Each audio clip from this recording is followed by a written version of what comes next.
Hello guys, চলে এলাম নতুন একটা ভিডিও নিয়ে। আজকের বানাবো হচ্ছে তাল শাঁসের পিঠে। দেখো, তাল শাঁস নিয়ে নিয়েছি। তাল শাঁসটা আমি প্রথমে বেটে নিলাম। এই তাল শাঁস দিয়েই বানাবো পিঠে।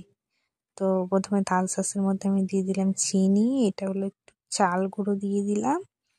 চাল গুঁড়ো তার মধ্যে দিয়ে দেবো অল্প একটু নুন, আর আমার এর মধ্যে দিয়ে দেবো ময়দা পরিমাণ মতো দিয়ে দেবো। এটা যে যার মতো, আমি অত মাপটা বুঝি না, মানে যতটা আমার লেগেছে যতটা। আমি থিকনেসটা দেখো লাস্ট পর্যন্ত দেখে নিচ্ছি, এরকম একটা থিকনেস হবে।